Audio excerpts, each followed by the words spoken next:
Playing too many hands. Every beginner falls into this trap. You sit down, the dealer slides 2 cards your way, and your heart jumps. It doesn't matter what those cards are. The temptation is to play almost every hand because folding feels boring. Beginners want action. They do not want to just sit and watch. The plain truth is that most hands are junk. A 7 and a 2 that do not match in suits is the worst hand in the game for a reason. It rarely wins. Strong players know that poker is a game of patience. The cards you choose to play shape the situations you face. If you only enter the pot with quality starting hands, you avoid messy spots against stronger ranges. If you open with weak hands, you run into opponents holding monsters, and suddenly you are trapped. The solution is simple. Fold more often, especially in an early position where you act first. You should only play your premium hands. That means pocket pairs, suited aces, and big broadways. Later position gives you more freedom to widen your range, but in the early seats, folding is your best weapon. Overvaluing weak aces and face cards. There is something about seeing an ace that tricks your brain as a beginner. You see that big letter A and assume you're ahead. The same happens with hands like King 10 or Queen 9. They look pretty. They look like they should win. But reality is far less kind. Weak aces are some of the most dangerous hands to beginners because they put you in situations where you hit top pair with a terrible kicker.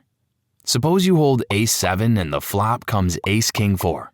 You cheer inside because you have the top pair, but your opponent might have an ace king or queen.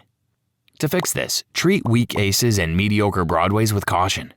They are not automatic folds, but they should not be the hands you go to war with. They play better in late position when you see what others do first, or when the table folds to you and you take control. Learn to respect the power of domination. Avoiding traps like this will save you countless chips. Ignoring position. If you only remember one concept from poker, let it be this. Position is everything. Beginners often act as if all seats around the table are equal. They are not. The difference between playing in an early position and late position can be the difference between winning and losing. When you act last, you see everyone else's decision before making your own. That means more information and more control. You can decide whether to bet, call, or fold with a clearer picture of the situation. You can steal pots with bluffs because opponents must act first and often give away weakness. But when you act first, you are blind. You bet without knowing who will raise behind you. You check without knowing if a big bet is coming. Early position forces you into the dark. Strong players use this to their advantage. They open more hands when sitting on the button or the cutoff, and they tighten up when under the gun. If you ignore this truth, you'll leak chips, because you'll play weak hands from the wrong spots and then get trapped by stronger ranges. So play tight in early position and wider in late position. Use the button as your weapon. Position wins money because it gives you options. Without it, you are guessing. With it, you are in control. Chasing every draw. Draws are exciting. You see 4 hearts on the board and only need 1 more to make a flush. You hold 6-7 on an 8-9 jack board and only need a 10. And the temptation to call every bet in the hope of hitting that one magic card is irresistible. The problem is that poker is about math as much as it is about luck. Chasing every draw without considering the odds is how you drain your stack. Sometimes the price is simply too high. If your opponent bets big and you call with weak odds, you are paying to lose. You fix this by learning about pot odds. Count your outs. Estimate your chance of hitting the card you need. Then compare it to the size of the bet. If the numbers do not add up, fold. Do not let hope blind you. A flush draw can be powerful when the price is right, but deadly when you overpay. Chasing every draw makes you predictable. Disciplined players will squeeze value out of you again and again. Be patient. If the math does not work, let it go. Another hand will come. Bad bet sizing. Bet sizing is an art that beginners often get completely wrong. They either shove giant bets with mediocre hands, scaring off everyone but the monsters, or they bet so tiny that opponents get cheap looks at the next card. Both approaches cost money. Good bet sizing builds pots when you're strong and protects your equity when you're vulnerable. A consistent pre-flop raise should be 2 to 3 times the big blind. Post-flop, a healthy bet is half the pot to 70%. Depending on the board and the situation, these sizes pressure opponents without giving away your strength.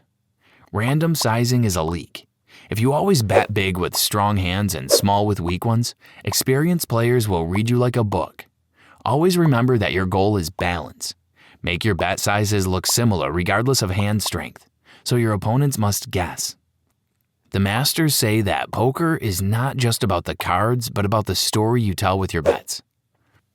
A well-sized bet says confidence and forces tough decisions, but a poorly sized bet says uncertainty and gives your opponents cheap opportunities. Falling in love with hands. You finally get pocket jacks, or you flop top pair with a strong kicker. You feel attached and want to protect it, so you convince yourself it must be the winning hand. But poker does not care about your feelings. The board changes fast, and what starts as strong can turn weak by the river. Beginners struggle to fold good-looking hands. They convince themselves that folding is cowardly. In truth, folding is often the bravest move you can make. If the board shows 4 hearts and you hold pocket jacks with no heart, your hand is dead. If the straight completes and your opponent shows aggression, it is time to let go. So stop marrying your cards. They are tools, not treasures. Pocket jacks are still just a pair. Top pair is often second best. The best players detach emotionally and adjust to the board as it develops. They can lay down good hands because they understand the bigger picture. The sooner you learn to let go, the more chips you will save. Love the game, not the cards. Bluffing too much. This mistake owes no thanks to movies. You think poker is all about staring down opponents and shoving chips in with nothing, hoping they fold.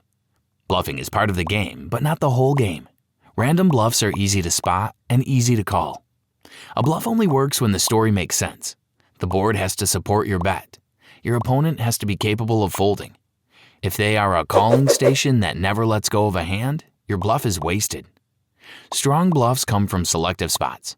You represent a credible hand and your opponent believes the story.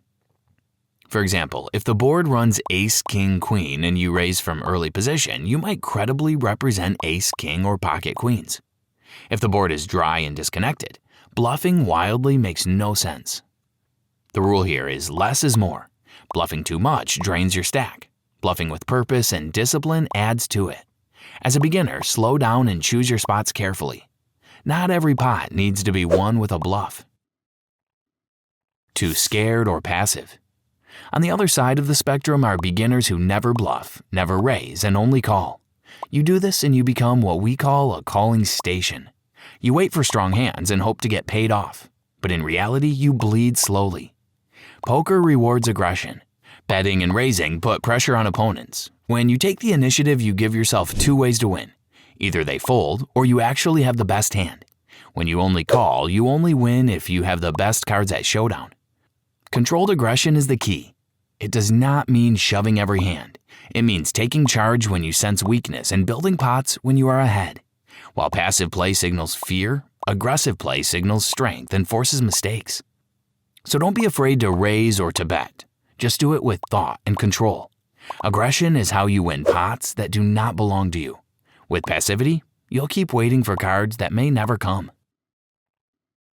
Ignoring bankroll management. Many beginners do not think about bankroll at all. They grab their whole stack of cash, sit at a table that feels exciting, and hope for the best. 1 or 2 bad hands later, they're broke and out of the game. That's not bad luck. That's bad planning. Poker is a game of variance.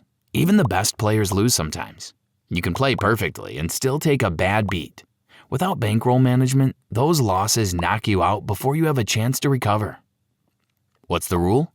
Keep at least 20 to 30 buy-ins for the stakes you play. If you want to sit at a 1-2 game with a $200 buy-in, you should have $4,000 to $6,000 set aside for poker. That way, a string of bad nights does not end your run. Why is this important? Bankroll management protects your longevity. It keeps you at the table long enough for your skill to show through. Ignore it and you'll flame out quickly, blaming luck, when in truth you simply mismanaged your money. Tilt and emotional play. Perhaps the most destructive mistake of all.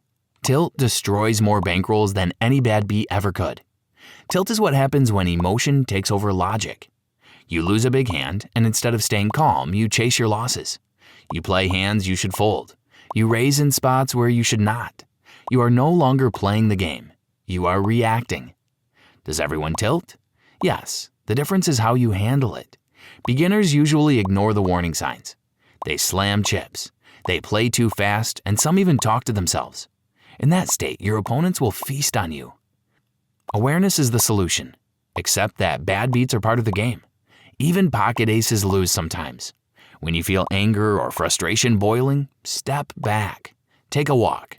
Leave the table if you must. Why? A clear head is your greatest weapon. Poker is a long-run game. One bad hand should never ruin your night, but tilt can ruin your entire bankroll if you let it. Learn to master yourself, and the chips will follow. Not paying attention. This is the easiest mistake to fix, yet almost every beginner makes it. You stare at your own cards like they're the only thing that matters. You wait for your turn, fold, and then mentally check out until the next deal. And so you miss the entire story unfolding at the table. Poker's not just about your cards. It is about the entire table. How do your opponents bet? How much do they have left in their stacks? These details are free information and most beginners ignore them. Even when you are not in a hand, you should be studying. Watch the showdowns. See what hands people play from different positions. Learn who bluffs too much and who never bluffs at all. The more attention you pay, the better your decisions become when you are in the pot. The easiest edge you can gain in poker is simply paying attention. Information is power, and poker is a game of information. If you like this video, then subscribe to this channel for more exciting content.